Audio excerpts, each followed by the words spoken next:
This week on NHRA Today, drag racing struts its stuff in downtown Dallas, going aloft with the high-flying family of Top Fuel. The McDonald's duo experiment with sprinters, and Bakersfield is host to bracket racers on the coast.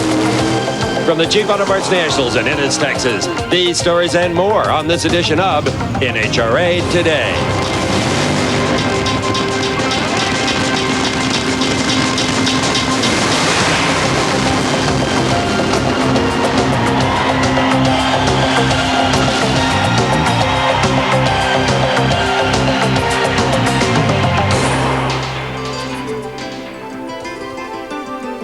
The racing world is still buzzing over the incredible performances of 2 weeks ago at Topeka, where the drag racing record book was pulverized in both of the nitro classes. Those stunning times and speeds came as somewhat of a surprise, because most expected records to tumble at the next event on the calendar, the Chief Autoparts Nationals at the Texas Motorplex. Throughout its 7-year history, this track outside Dallas has been the site of numerous performance milestones in all classes. And with that reputation and a little cooperation from the weather, the record book may be rewritten again before the ink from Topeka has dried. Hello, everyone, and welcome to this edition of NHRA Today. I'm Steve Evans, and I have to admit, I am in awe of NHRA Drag Racing 1993, what it has produced. A funny car in the fours, another over 300, top fuelers pushing 310, bikes over 180. I mean, what's next? Pro stock cars in the sixes at over 200?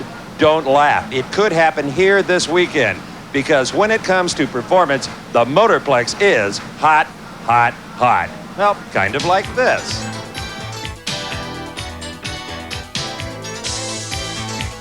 About this time of year, every motorsport goes through its silly season.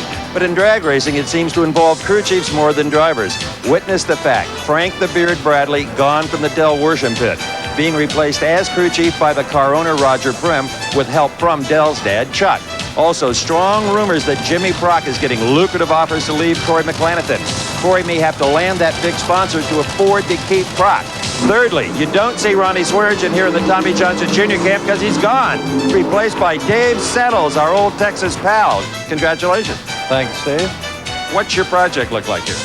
Well, this happened fairly quickly, so I'm just going to fill in these last 2 races and see what happens. And of course, we put a nuclear pump on the car, and the car was running excellent. So I inherited a very well kept and tuned car, and I'm looking forward to it. And that's what's hot.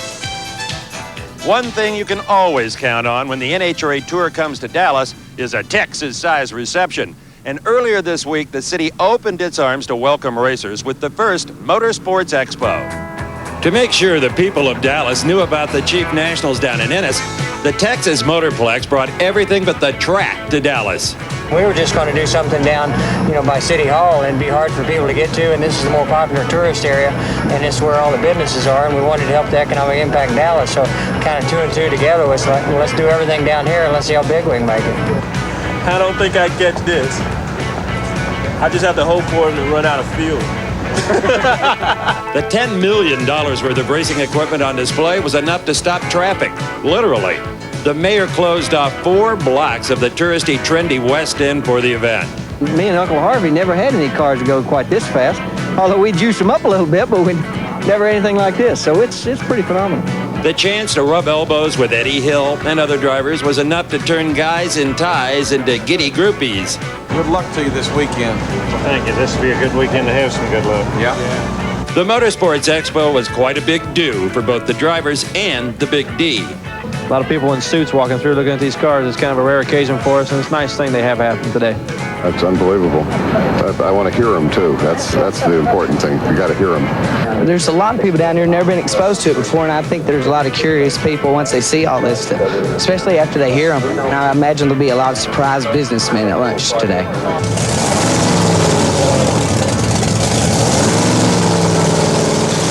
Compared to that, the demonstration of junior dragsters was downright quiet.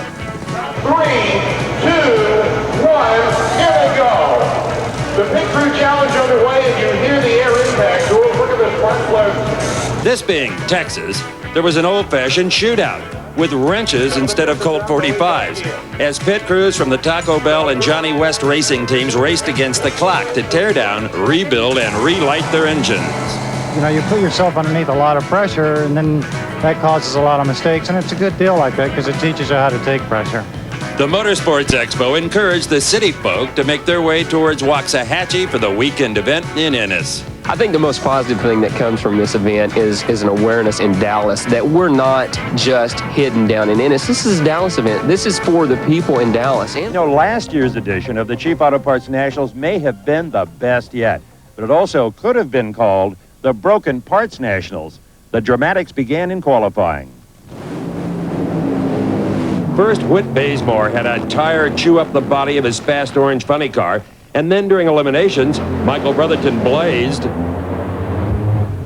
Gene Snow performed a top-end ricochet routine.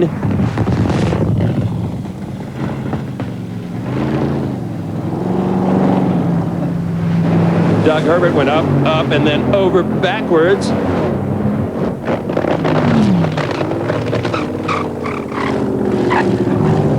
And Mark Oswald rode a fireball into the wall. Now, each of these drivers escaped uninjured, and the safety safari did its usual terrific job of restoring the racing surface, despite nearly running out of traction compound, fuel for the jet dryer, and bags of grease sweep. Now, how they perform this typical magic is the subject of this week's Fast Fact with Frank Hawley. Anyone that's seen an oil down at an NHRA drag race has had an opportunity to see the NHRA safety safari in action. Well, years ago, this is the equipment they had: a broom and a bag of grease sweep, which is ground rice hull ash to suck up the oil. Technology has changed over the years. Now, as soon as the oil goes down, they send out a few pickup trucks that are loaded with grease sweep and a lot of guys with a lot of brooms on the back, and they put that down and it sucks up the oil. Following these pickup trucks, they send out this specially prepared vacuum truck. It has brushes and a huge vacuum. It goes down the racetrack and sucks the grease sweep up and deposits it in this huge bin on the back of the truck. Following this truck comes the tractor. The big brush on the front of the tractor sweeps up any of the remaining deposits of grease sweep that the vacuum truck didn't pick up. After the tractor comes the jet dryer. Now, the jet dryers were originally developed to literally dry the track after a rainstorm. What they found out was that they also did a great job at blowing any minute particles of grease sweep off the racetrack after an oil down. After the jet, the tractor comes back out onto the surface. The rear of this tractor is really interesting. It has a system that sprays the traction compound out of these nozzles onto the racing surface, and then these tires are actually pushed into the ground to work the traction compound into the racetrack. In as little as 10 minutes, this track is back in race condition, and a lot of the drivers have said that after an oil down and after the NHRA Safety Safari prepares the track, it's as good or better than it was before the oil down. In 1992, Scott Coletta didn't even come to this race. He was so frustrated with his season. But in 93 already, he has qualified number 1 8 times. The lad is flying. But that shouldn't be a surprise. After all, that is the family business. Coletta. The name is synonymous with getting from point A to point B fast. In 1989, Connie Coletta was the first to go 290 in the quarter mile. And just 2 weeks ago, Connie's son Scott became the world's fastest with a 308-mile-an-hour run. In the Coletta equation, the common denominator is 1. First down the quarter mile, first to run a number, and first to deliver just about anything to just about anywhere in the world. 2 DC9s, 3 727s. We're 22 DC8s on the certificate, and we have 4 747s, which 2 are freight and 2 are passenger aircraft. Any place you want to go and you need something hauled there, we'll do it. Connie's son is going places, both on the racetrack and in the business world. The basic future plans are for me to learn the business and have to learn how to run it and so forth, because someday I probably will end up doing that. This is Coletta American International Airways. But whether you're running one of America's premier air charter services or tuning the world's fastest dragster, gains come in small increments. My flying career started out in 1965. 1967, I won a bunch of races out in California, won the Winter National Series and stuff, and I had some money and I bought a bought a 310 Cessna. I got myself an operating certificate and went out and started hauling auto parts. I bought another airplane, and I built another airplane, and kept on growing. In 1983, we purchased a company called Jetway, which had one DC-8 and 3 Lears, and this operation that we're in right now, this building, this facility. The Ypsilanti, Michigan facility is also the stable for the drag racing operation, where crew chief Dick LaHaye makes the horses that move Coletta. But when the horses themselves need to be moved, the Coletta crew can do. We've hauled every major horse in the United States, around the United States. People do not want to van horses because it takes so much out of them. And we have them here in an hour and a half instead of 15 hours on an airplane. It takes a lot less out of a horse. Our trip will be from California to Omaha, Omaha to Chicago, Chicago to Lexington, Lexington to New York, back to Lexington. And we're offloading and loading all the way. They're an invaluable animal. The man's paying a good price to ship these horses, and he expects good service. I mean, the cheaper horse, he's just as important to the guy that trains him as the $100,000 horse. You have to be very careful. They get a better ride than the passengers do, actually. During the Desert Storm operation, we'd flown over 500 missions to provide the services for the United States government. That was very gratifying, it really was. Coletta Air has taken flight, but in his heart, Connie Coletta is a racer. Since business has come before pleasure, maybe we'll soon see Connie's return to racing in a top-flight, top-fuel dragster.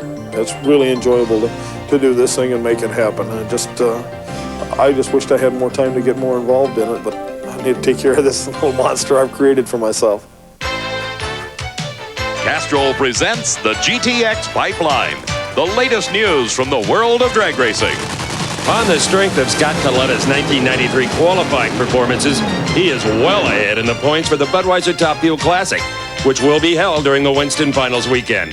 The top 8 drivers will face off for the $86,000 total prize money, and fighting it out for the anchor spot in the field are Mike Dunn, Jim Head, and dark horse Doug Herbert. It's getting real tight. We just got to qualify in front of Jim Head and Doug Herbert, and we'll be fine. But it's going to be tough going. Top Fuel's been up and down our season, especially the last 3 races. A D&Q the last race, and a runner-up that won before, and D&Q before that. So it's hard telling what's going to happen here.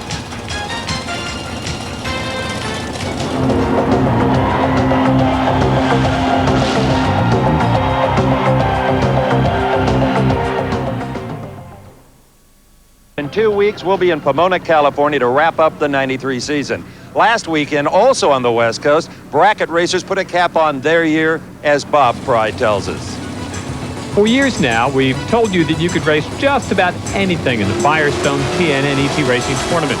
Take, for example, last year's Division 7 tournament, in which Jed Burquin used his tow vehicle, an '89 Dodge Dakota, to win Street Eliminator after his regular ride had broken. Now, he didn't exactly set a trend with that win, but we did see a few more trucks at this year's Division 7 event. This 1972 Chevy Fleetside, for example, is Mike Floggett's pride and joy. Well, I originally found the truck at a friend of mine's impound yard, and he was ready to go to the scrap yard. So I asked him if I could purchase it, and he said, no, you can have it. So we refurbished it. That's why we called it second time around.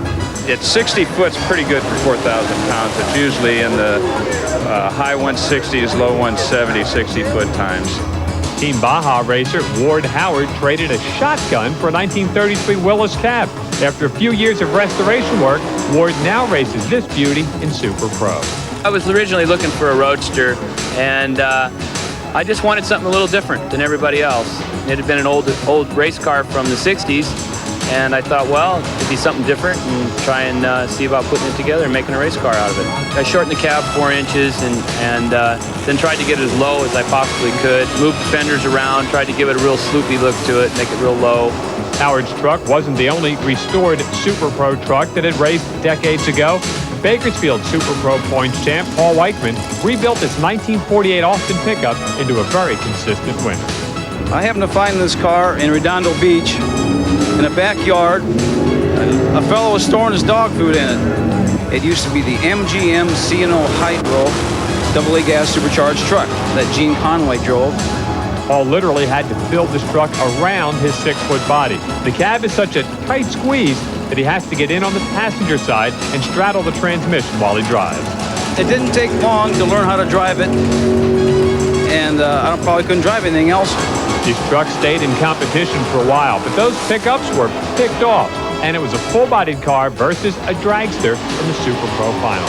Frank Cervelli in the near lane ran the number with his 66 Chevelle and picked up his first ET title. Every single race was close. The competition out here in Super Pro is just real tough. I mean, you got the top-notch drivers for each team in this category. Now let's look at the names that go with these happy faces. For NHRA Today, I'm Bob. I'm always happy. Fry. And now, Red Wing Shoes wants to take a moment to tell you who's hot in the world of drag racing. For Kyle Seipel, this season hasn't been too successful, but all that changed at the Division 7 Firestone TNN Racing Tournament in Bakersfield. On Saturday, Kyle won the prestigious Race of Champions. Then on Sunday, he won the Sportsman ET Final, but he wasn't finished yet. Kyle picked up the Pro title, too, for the hat trick. It's incredible. It's something I always wanted to do, but figured I'd never be able to do it. It's the best thing ever could happen to me, I'll tell you. Once in a lifetime. Congratulations to Kyle Seipel. And be sure to keep watching next week when Red Wing Shoes will once again tell you who's hot in the world of drag racing. NHRA Today is a presentation of Diamond B Sports.